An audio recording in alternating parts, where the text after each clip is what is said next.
Okay, it's a bit preliminary.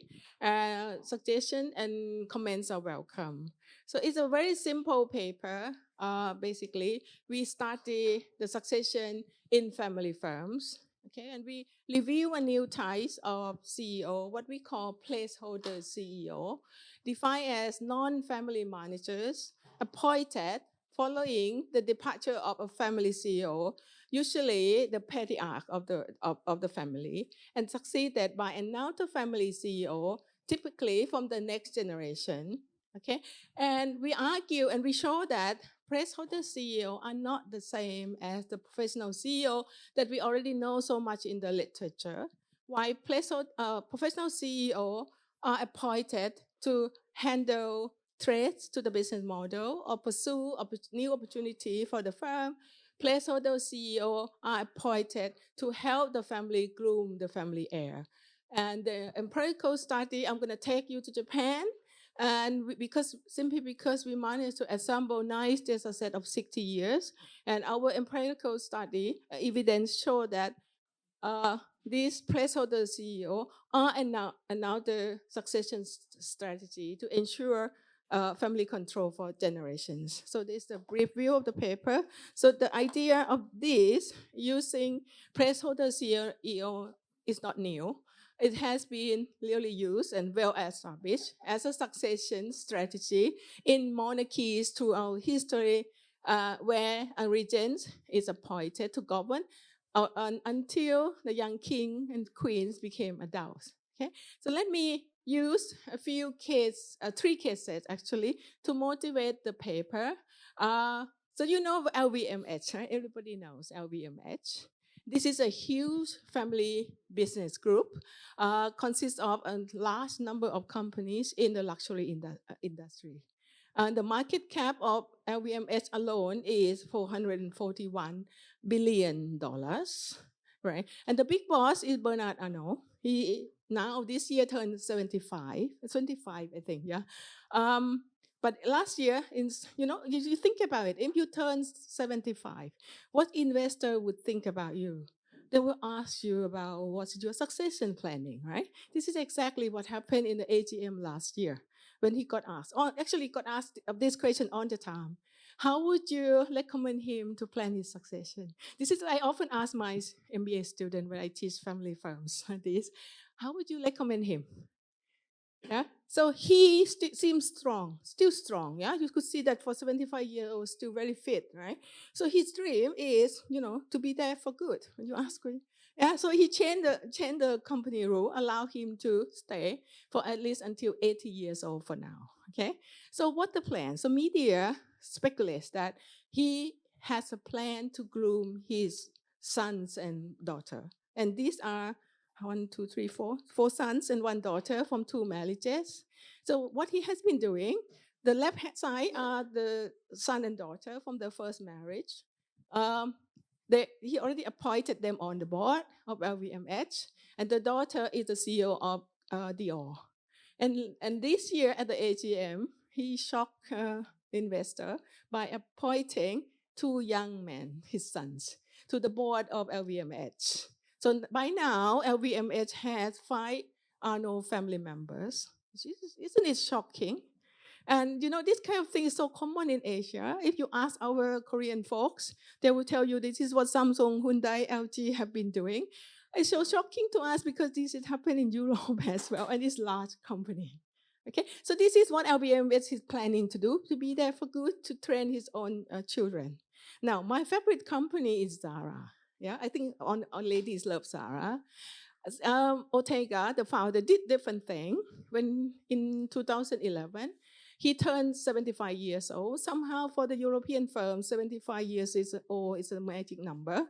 So by the time Zara was not only Spain's largest company, but also the biggest company in the retail industry in the world. Okay, so he has also, people married many times, right? So from 2 marriages, he got a number of children, but only one promising one is a daughter called Martha, but she was only 27. Okay, what would you do? So in Thailand, they're going to push the daughter up, right? But this is Zara. This is Spain, maybe Spain different. So what he did was he appointed non-family chairman. And for Spain, chairman is equal to CEO. And this person taking that day-to-day management of Zara for a while, 10 years actually, until Martha became more mature. And when she turned 37, Zara appointed her as the chairman. And investors appear not to like it. And you could see a lot of news from all over the world. So in this paper, we dubbed Mr. Paulo as placeholder CEO. Okay, we're gonna a little bit more. Let me introduce you one more case study, the last one. Toyota. Toyota is more than 100 years old company and controlled by the Toyota clan. Okay, Toyota has been using the service of placeholder CEO from time to time when the family ran out of heirs. So in 1950s, maybe I should point it a bit. So 1950s, right after the Second World War, the patriarch died suddenly. But the heir was Mr. A.G. This person who built the just-in-time system, he was too young. So what the family did, they appointed the banto. I think the Japanese guy would know about this. The trusted man to be the placeholder CEO. And Morley in 1995, when Tetsulo also got sick suddenly, and Toyota didn't have a son. Akiho was only 39 at the time, this one, yeah? So he was deemed not ready to be the CEO. So Toyota appointed not just one placeholder CEO, we have 3 consecutive CEO. This is the last business group to run the firm, while grooming Mr. Akio. And he was groomed very well. This is, he started entering the firm, right, subsidiary first, and joining the executive team in the year 2000, and rising to the rank until he became mature. And for the Japanese standard, maturity means 50 years old, right? So he was appointed as a CEO in 2009. And by the time, Toyota was #1 automaker in the world. Yeah, so time flies. He ruled the firm for a long time. 12 years passed, and investor became tougher and tougher. This day, even us, Toyota is the firm in the Japanese context, and investor dared to ask Mr. Akio, "What are you planning to do with your succession?" Okay, with a lot of pressure this day, he has no choice but step down from the CEO and appointed non-family member because, and then media is asking, is Mr. Sato-san is a placeholder CEO or not? Media suspect that must be placeholder CEO because the 33 years old Toyota boy, still young, okay? We don't know yet, it remains to be seen whether Mr. Daisuke will come out in the near future. All right, so this is 3 cases, but there are more cases when you look around that the company using placeholder in the US. I think if you remember, Ford is doing that, Estee Lauder doing that, 21st Century Fox did that as well as other companies. Yeah, but then to publish in top finance journal, you have to go beyond these case studies. And we studied Japan simply because we needed a good data set, and we were able to assemble a beautiful data set that covering from 1949 when the stock exchanges opened for the first time after the Second World War until 2010.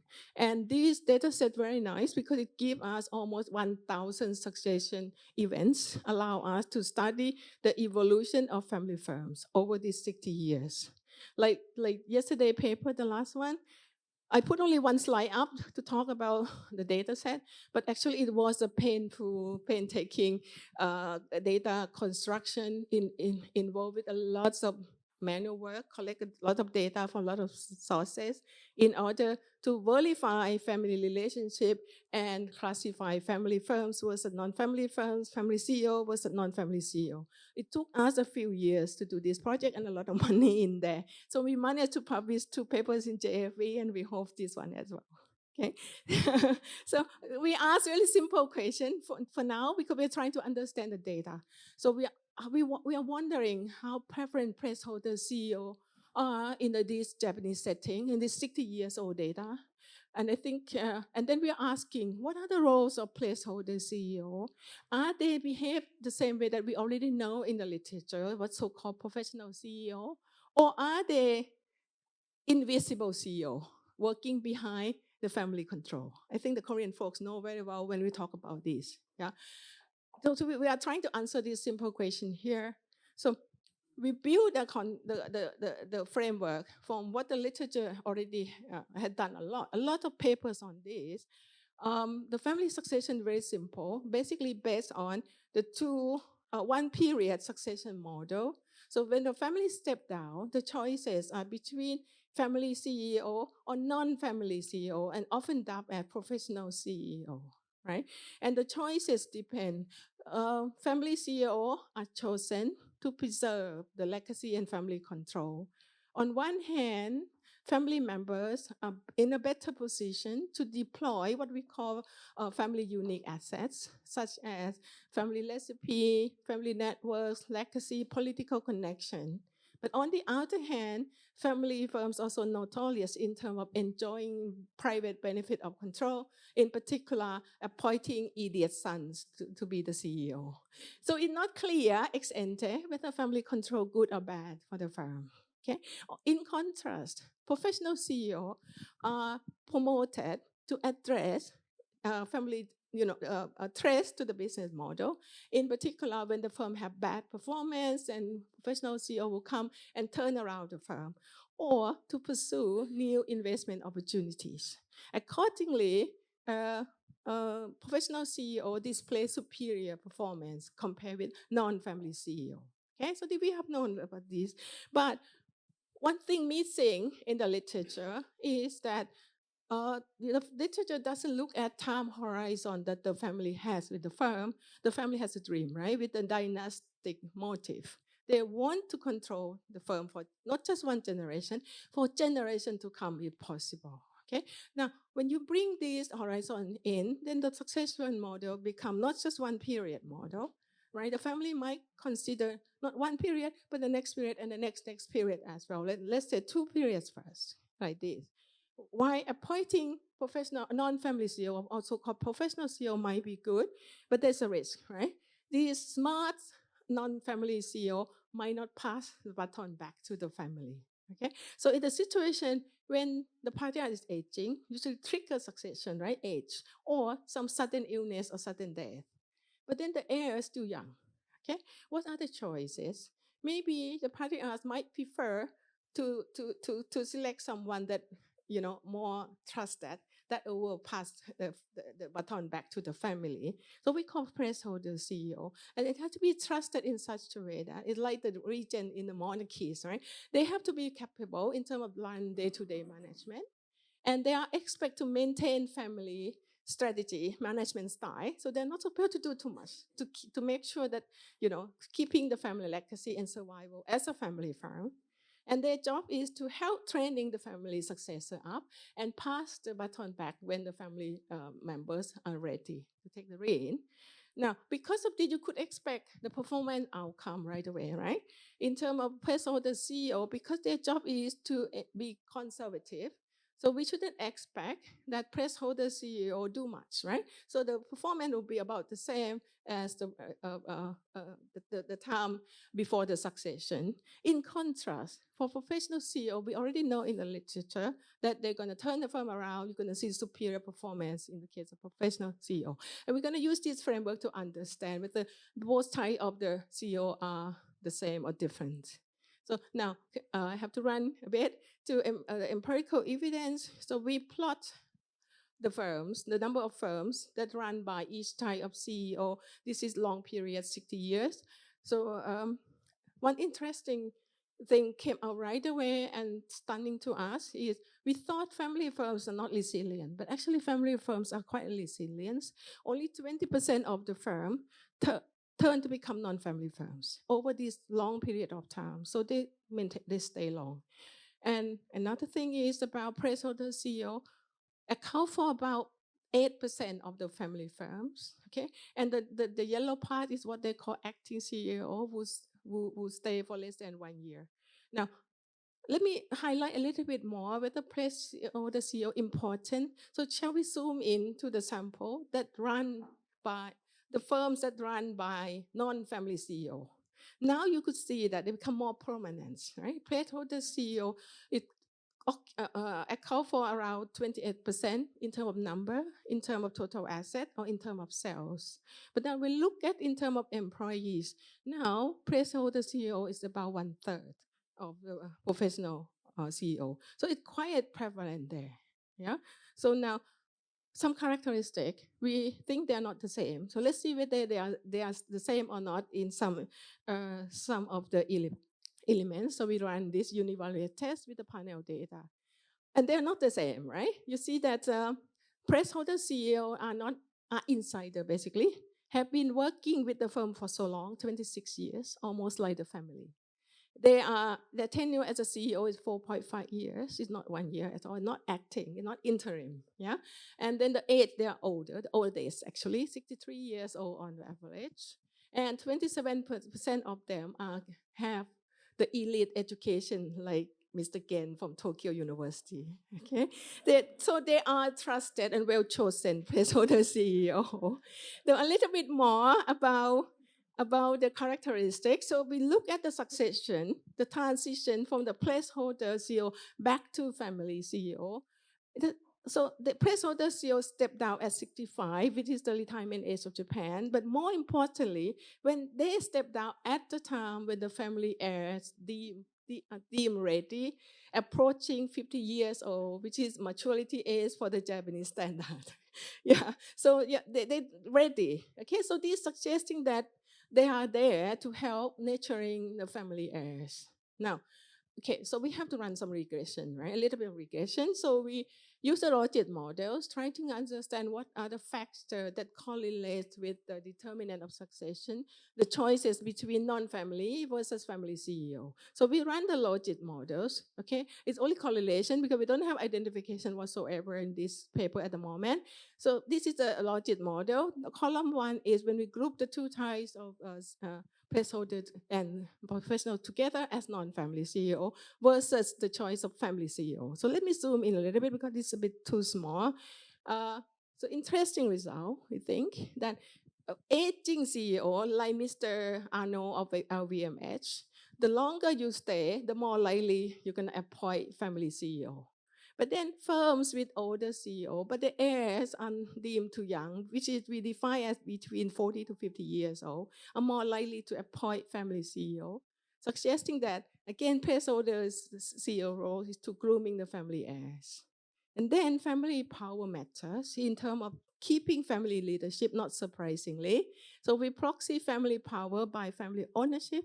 Eponymous firm name equals family name like Suzuki, Toyota. On this thing it's reflecting the family power and firm age, right? The longer firm, the reputation of the family, they're more likely to keep family leadership. Now, as expected, this is in line with the literature. So firms with poor performance or high sales growth are more likely to appoint professional CEO. Okay, so now look at performance outcome. I'm going to run because the time is running out. What happened after post-succession? That's the key thing as well. So we plot at succession time 2 years before and 2 years after, looking at ROA as a performance measure. As in line with the literature, we saw that professional CEO inherit poor performance firms and they managed to turn around the firms, yeah. And for placeholder CEO, performance kind of flat, yeah. Post and pre, not significantly different. Okay, so basically they're not doing much. Okay, so we run regression, of course. These are typical dip in dip that are used in the literature. The benchmark is the family CEO. Okay, so now in line with the literature, we saw that performance of professional CEO run firms are superior to the compared with the family firms, right? So this is we know. Now we want to highlight. We're wondering whether placeholder CEO different from professional CEO. So we have to rerun the regression, changing the benchmark just to highlight. So now the benchmark is professional CEOs. So it became clear that professional CEO are the best. Right? They are performing better than placeholder CEO and better than family CEOs. Yeah, so it's clear. It's just this is what we already know. But interesting result here is that placeholder CEO are not the same as so-called professional CEO. Okay, I'm going to conclude here. So we think we are the first study who review the new type of a CEO, what we call placeholder CEO, as another succession strategy. And we show that placeholder CEO are not the same as professional CEO because they serve the firm with different purposes. The implication to corporate governance and investor is that not all non-family CEO are professional CEO. So we have to be careful. While placeholder CEO serve the family, it's not clear whether it's good or bad, not so good for the firm. At least, short, I don't know. The format not very good. Okay, but they do serve the family very well. And this also call in to review the literature again, because this really affect. So we are curious to what extent would this, if we reclassify professional CEO, non-family CEO as placeholder and professional CEO, to what extent this would affect a lot of empirical evidences we have done in the literature. Thank you.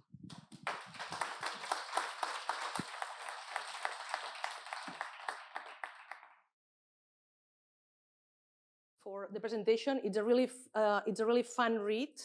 About Japanese business history, so I encourage you to read, very easy to read. So the topic is basically this, you've all watched this show. So it's a complete saga and you have a lot of anecdotes in there. So, the paper is really about, and this is Thara, the paper is really about these executives, these CEOs that are in the middle, in between family businesses.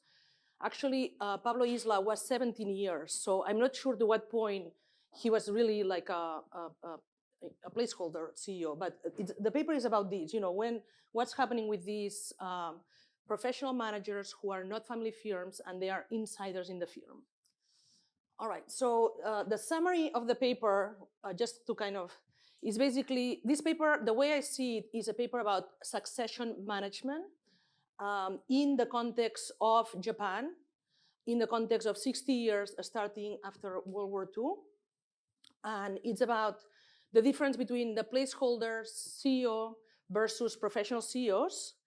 And, it seems, so these are some of the main findings, or at least the ones that, caught my attention. The first one is that the age of the patriarch CEO, family CEO, is a main predictor of a family or a placeholder CEO as opposed to a professional CEO. It's also very interesting that there is kind of like a room, which is the board, probably not a very functional board, where these heirs in waiting are there until they are old enough, which to be old enough, you have to be 40 or 50, right? Like I think almost all of us are there. So they are considered too young if they're under 50. So that's kind of an interesting mechanism and then firms with high percentage of family ownership are more likely to appoint a family CEO. I think that seems obvious.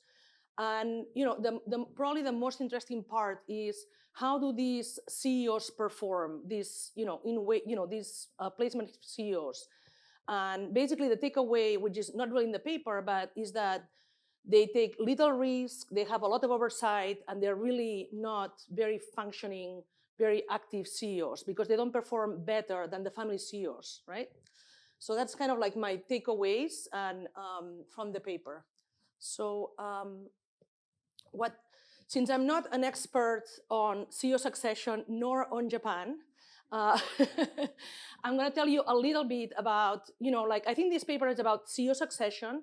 This paper is about very much the context. We cannot forget the context of corporate governance in Japan, the context of Japan, which until very recently was one of the weakest corporate governance in advanced economies, and even maybe today. And we have a lot of good Japanese scholars in the room that I'm seeing some. So let me talk about these three things: CEO succession, corporate governance in Japan, and then the next steps for the papers tied to these two. So the first one is that, it's kind of, I think it's kind of unfortunate that we don't read each other's literatures, and this is like, because in management, there is so much published on CEO succession. So I'm going to share with you a couple of reviews. This is one review on all the papers, and this is over 1,000 papers that were published up to 2017. So that's on CEO succession, different aspects of CEO succession, all of them empirical and in different empirical settings. More recently, this paper published in a top journal went over the management, finance, and economics, and basically tried to draw a map. And that's how I was trying to inform myself about how to help your paper, right? Trying to draw a map of what have we studied in CEO succession and what is missing. So if we go from the very, very, the core of this circle, it says CEO succession. And basically, these reviews of these 117 papers from 2014 to 2020, these papers, they answer 4 main questions. And the 4 questions that they ask us are, when will we have CEO succession? How does it happen? So the when, the how, who, how do you do the selection? That's more of an HR, who will do the selection? And then what are the consequences? Once that CEO is appointed, what are the consequences? And then if you keep going outside this figure, and this, as I say, this is a nice review of all the literature, including the other review that I presented before, basically, when will there be CEO succession? Well, this will depend on the type of the firm, who is the current CEO, who are the stakeholders, and then what is the context? What is the institutional context? And then they go to the latter circle and they say, okay, what about the firm? What are the precursors when we look at the firm? And they talk about firm performance, firm strategy, firm structure, all these things. So this is a summary of all the research, empirical research, done in finance, economics, and management on CEO succession. And I think what's interesting is that it tells us a lot of variables that could affect answering these 4 questions on who, when, and what are the consequences, okay? So that's something, maybe like some ideas there. So, obviously CEO succession is is obviously a topic that practitioners, lawyers, finance, management scholars are very concerned about, and they continue to be very interested. So in the US, I was just looking in the US, the latest report on CEO successions, we see that between 2022 and 2023, there were few CEO successions, but you can see that a lot more in larger firms. But there is an active market of the CEO labor market. There's totally active market. Interesting, like if we're trying to keep what was presented here, interesting, in the US, most of the successions are still insider. Okay, so these are either people sitting on the board or on the C-suite that they are promoted to CEOs. So I'm trying to connect it to family firms. So these are also insiders. In Europe, we have a similar. In Europe, I would say there's not as much turnover. There's no surprise either. But what I think interesting about Europe is that unlike the US, and maybe because the European labor market for CEOs is a lot smaller, it's more kind of cozy market, there is really a combination between insider and outsiders when they get promoted. So the insiders would be family firms, but we have a lot of outsiders in this CEO succession. Okay, so just to, like I was just also trying to, educate myself on CEO succession. And this is probably the most updated paper. As you can see, the second author is a ECGI scholar in accounting. And they are basically, the major takeaway is that how come that so many large firms, S&P 500, do not have succession planning, and that not having succession planning is a huge, huge risk on the firm. And they're asking this question basically, and that it will destroy shareholder value if you don't have like a good plan, and if you don't plan, for that risk. So basically, their data set, they have 3,000 plus CEO turnovers, and they document that 27% of these turnovers are forced turnovers. So these are people who are fired, right? And the main findings from this is that, number one, the regulators, the investors, the market, everybody wants to have a succession plan, but that doesn't happen. and that not having a succession plan has a lot of consequences for finding the new director, the new CEO, like the fit, for the efficiency, for how the CEO will get along with the board and with the C-suite. So they're in this paper, which is an accounting paper, they do an excellent job at documenting these over, from 2000 to from 94 to 2010. But it's really like that's another maybe source of inspiration.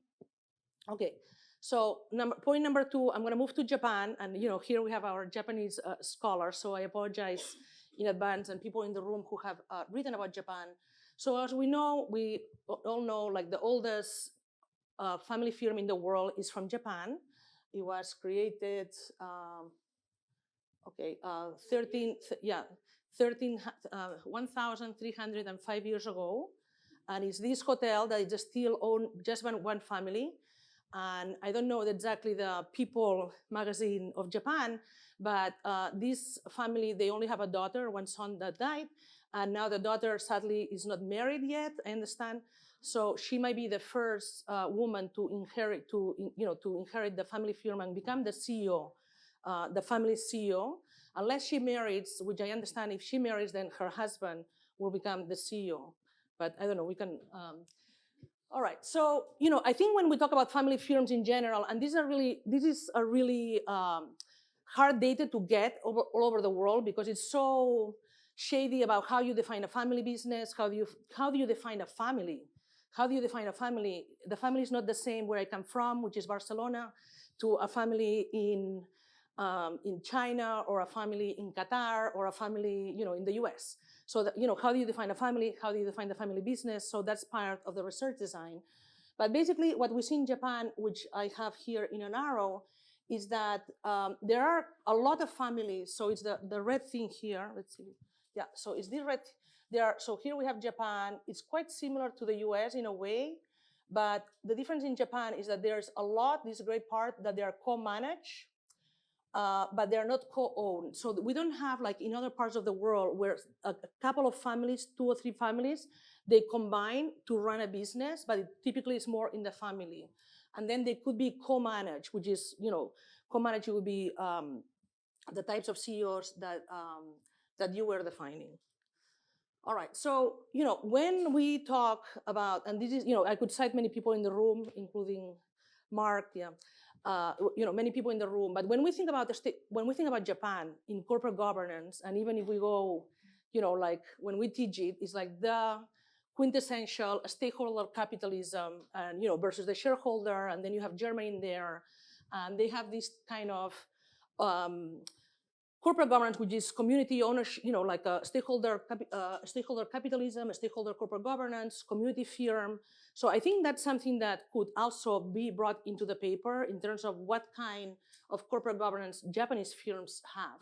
And I've cited Simon Deacon here, but it could be, that this orientation towards, this sine qua non orientation towards consumers, employees, beyond maximizing shareholder value, okay?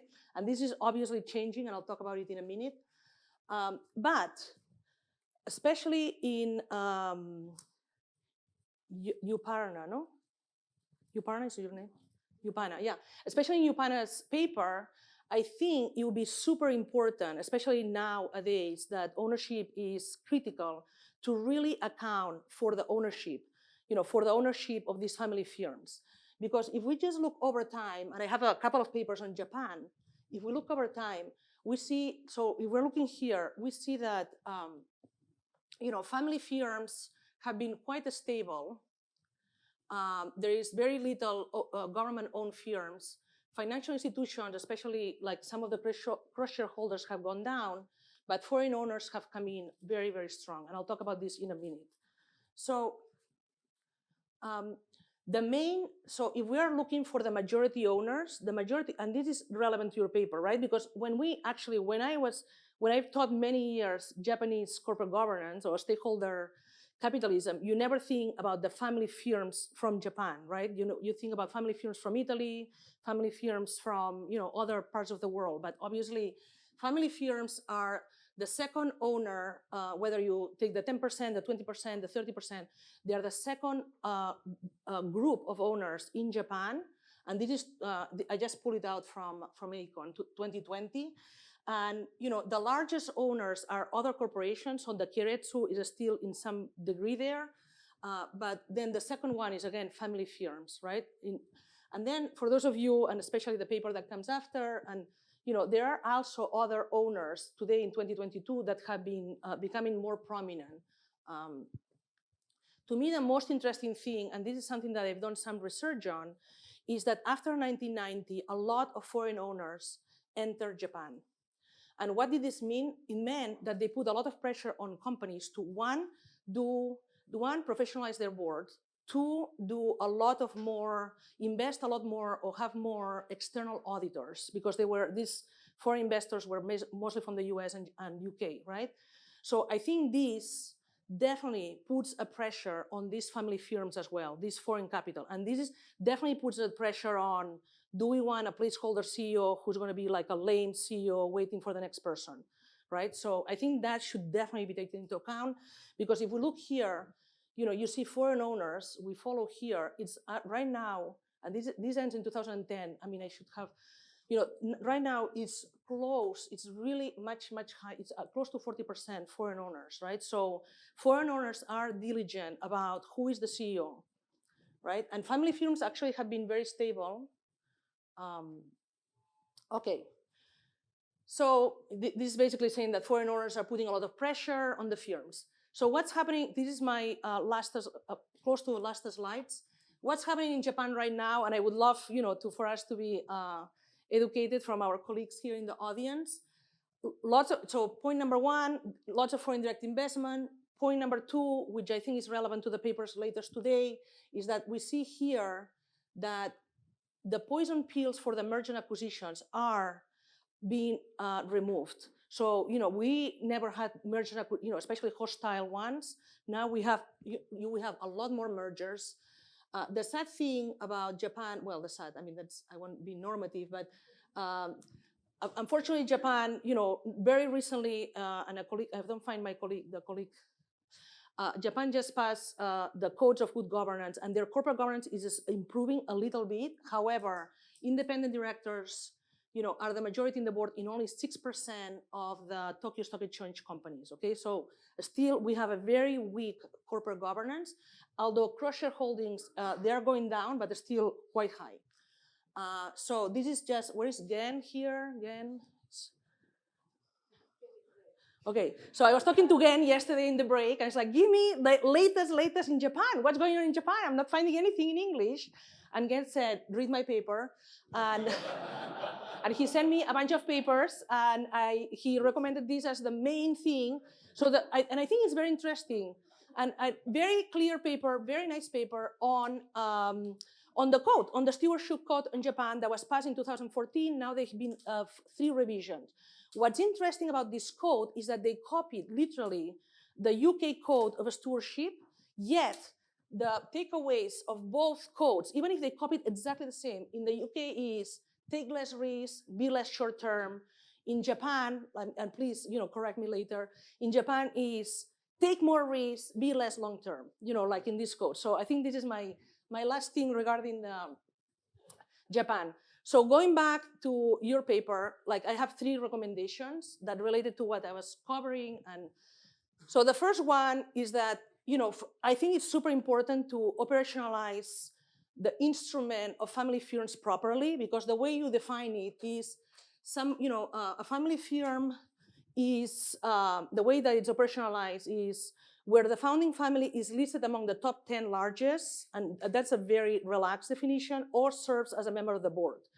So I think, that definition needs to be a little bit more strict, in my opinion. Second one, the placeholder CEO, as I said, Pablo Isla was there for 17 years. I mean, that's not a placeholder. That's like, he was there for a long time. Yeah, well, I saw that in the paper. So that's one. Then I think for today, yeah, I'm closing.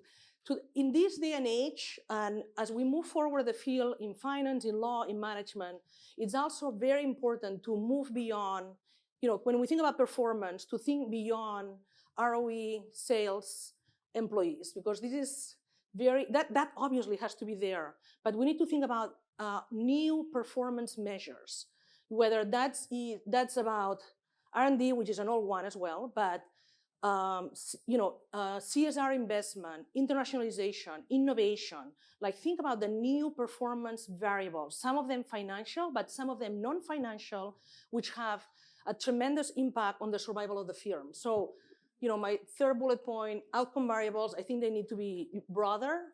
I also think, I documented the overtime changes in ownership. That obviously has an effect on the placeholders.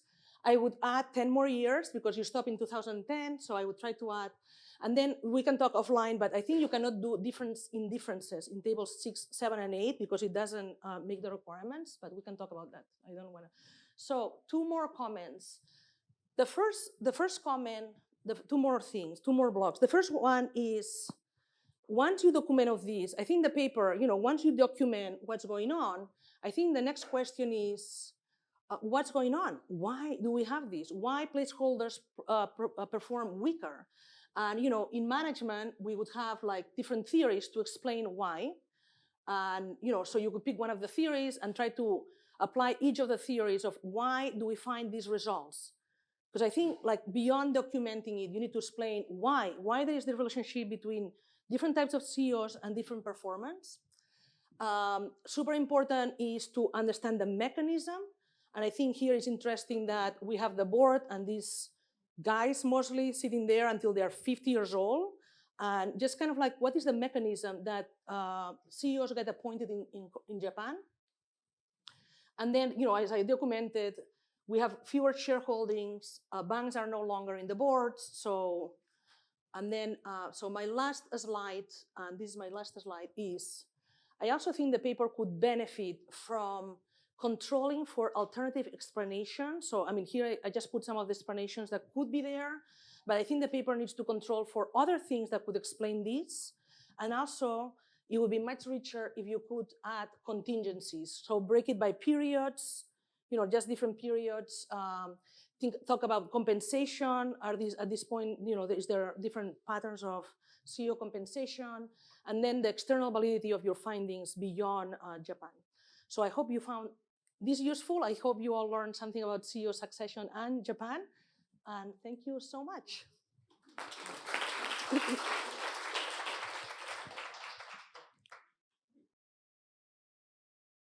Okay, thank you. Thank you, Ruth, for very nice thought, but disappointing. We were together in Singapore for some time, and you didn't remember my name. Anyway, let me address a few. Look, I saw a lot of hands. Very nice. I would love to hear more questions, but let me quickly respond to Ruth's point a little bit. Yeah. First of all, the definition of family firms. We use the loose definition that we look at the family control, not own. Yeah? So we don't use any chop up, any ownership cut off, because the literature talk about 50%, 20%, 10%. And when I teach family firm, I ask my student, what is your definition of family firms?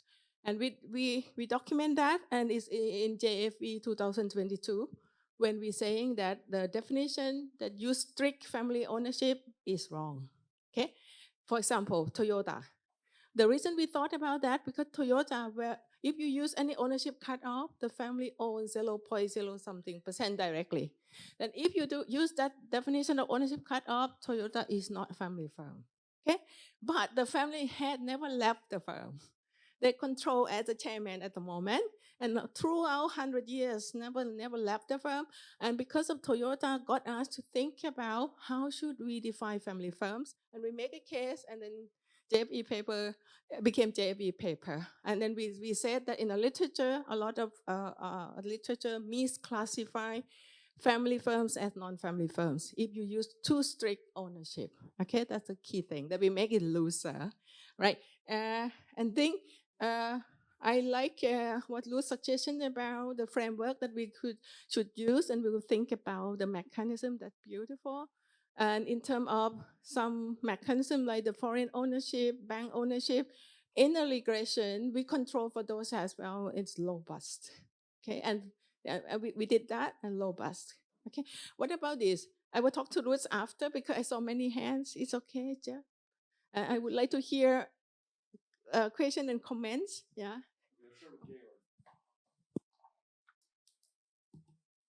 Yes, thank you. I have a very simple question. How to define who is a placeholder CEO and who isn't, right?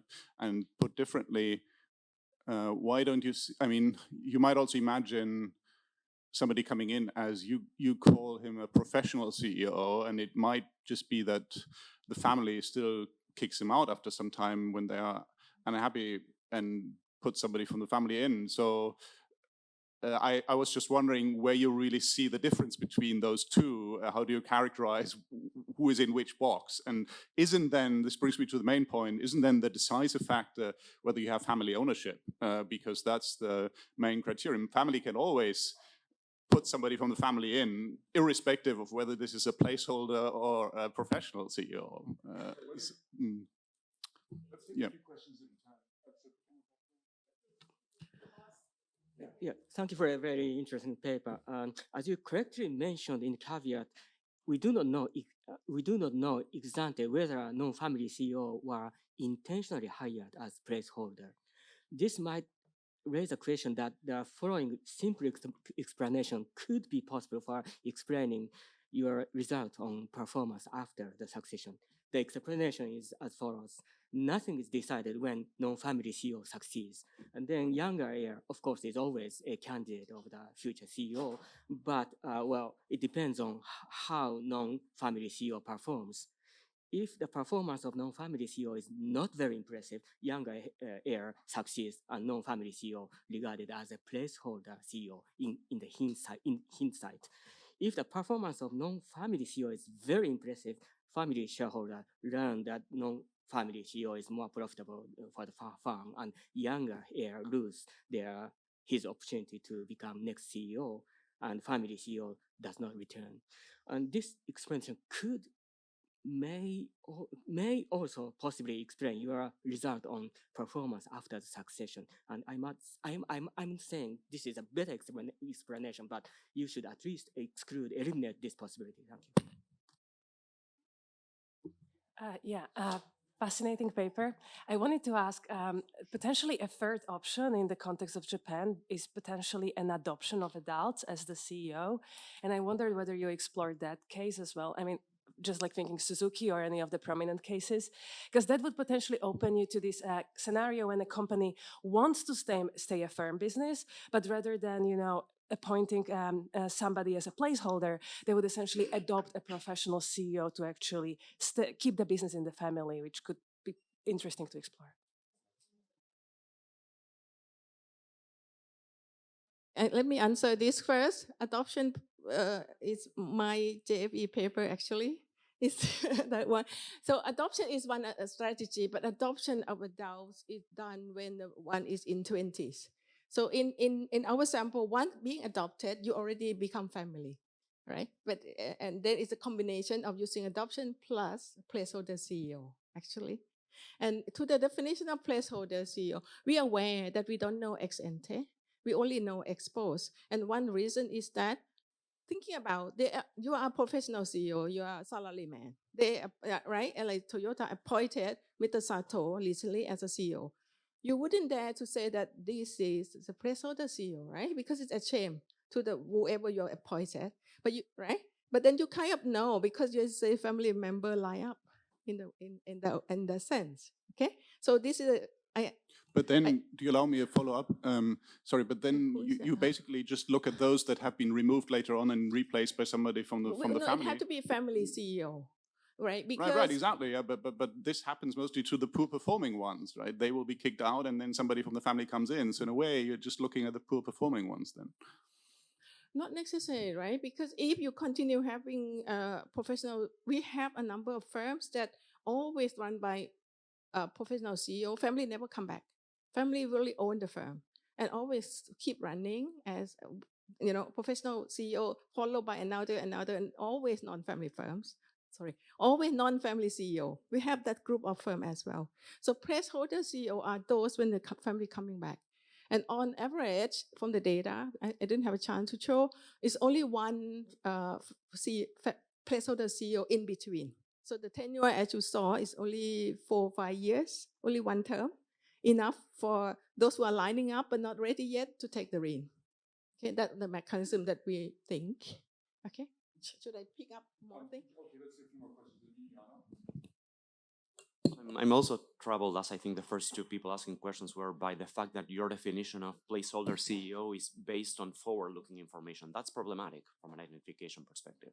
So here's a suggestion for some way you may move the ball forward on that front. And it goes back to something you just said. Couldn't you take advantage of the demographic snapshot as of a moment when the old family member CEO is stepping down, maybe because they die, maybe because they reached retirement age? You need to use sort of mechanically driven retirements of incumbent family member CEOs, and then look at whether the next family member that would be up to succeed would not be within the relevant age. Okay. Right? If they are close enough, then that might give you a way to measure whether some outside appointed CEO who's not a family member could be defined as a placeholder CEO only on the basis of information available as of that moment and not on the basis of forward-looking information. Excellent, but actually it maybe it reflects in the logit model, right? Because we have the predictors as done. And we can talk later, yeah? Yes, so I'm interested in what kind of governance mechanisms they would establish while the placeholder is running the company, because these CEOs may not pursue the best interests of the family members. So maybe they would increase family board members, or maybe have a board chairman who is a family member. It would be more interesting to see that. Yep. Yeah, thank you very much for great the paper. Well, I think the family, when we talk about the family succession, we have to distinguish the controlling shareholder succession and the CEO succession. Of course, I mean it might be different from based on the country. The Japan might be, in Japan it might be okay to use the CEO succession, but in other countries, probably that usually that we have to distinguish those two concepts. And well, I totally agree with you, Yupana, and about the control. The family, the owners own the corporation is a misnomer. In my course, I often teach. The same thing. Family control the corporation is a better word, because of the voting leverage, such as a pyramidal structure and circular shareholding, cross ownership, and the dual class equity structures. So, for example, in China, the Huawei, the controlling shareholder, Mr. Ren Zhengfei, owns just only 1.4%. And in Korea, usually the controlling shareholders own 2%, but they are controlling shareholders. So family-owned corporation is a misnomer. I totally agree with you. And well, already the adoption issue was mentioned, but I think the birth rate is also very, very important, because for example, when we have many children, then the children are competing with each other. That's a so-called King Lear situation, right? And so, however, in many countries we have the very low birth rate, such as China 1.1 per one woman, and in Korea 0.7, meaning that two people get married and 0.7 the children are going to be born, right? So I think when we talk about the family controlling shareholders, then we have to think about the birth rate as well. Yeah.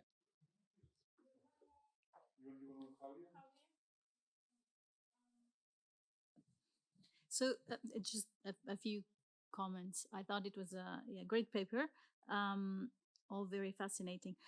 I was thinking that this also links to actually a paper that was presented 2 years ago by Dirk Jenter, and he was highlighting the importance of firm-specific skills.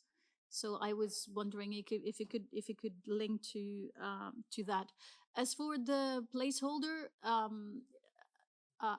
as for your classifying them based on outcome, well, I think it would be hard to be to do it in a different way. But maybe to further support this, you could look at what happens to them after they are dismissed, right? Because potentially dismissing a placeholder, it's not as much as a bad signal as dismissing a professional one. So looking at what happens to them after they leave the firm would be interesting. And the other thing is what's going on with the hairs as they get ready to be appointed. So if, going back to my first point, if Dirk's paper is right that these firm-specific skills are very important, probably they are going to be spending some time in the company, right? So what's going on? So the and this, going back to the second point, might help defining the placeholder, right? So you can say, look, there is this guy who's the placeholder. At the same time, you see the hairs spending time in this division or that division, getting ready to be the next CEO. So this combination of things might help to refine your definition. But I thought that was all fascinating. Yeah. Good luck. Any more questions? Or do you want to? Okay, sorry. Okay, Kobe. This is really interesting. So I think, an important question is whether the placeholder CEO is actually, when we look at the performance, his or her performance, whether is actually a front and, the all there is controlling behind the scene and pulling the strings, or whether that CEO really brings some value to the table.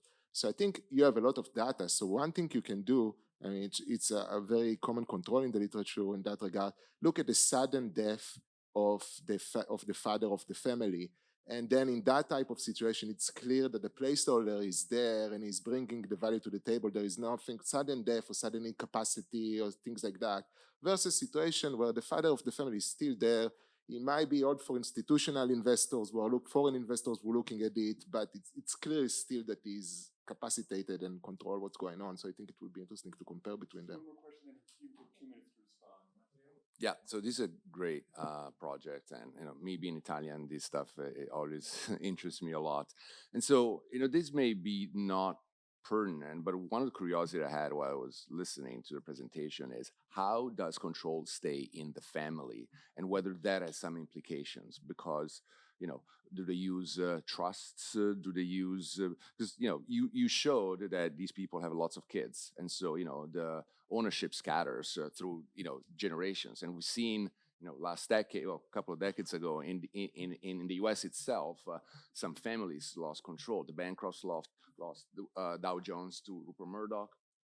The Bushes lost the beer business, Scripps family too. So I wonder if maybe it's another paper, or maybe it is for this one, how control is maintained. There's also some implication on how managerial decisions are or the appointment decision on who's going to lead are being made.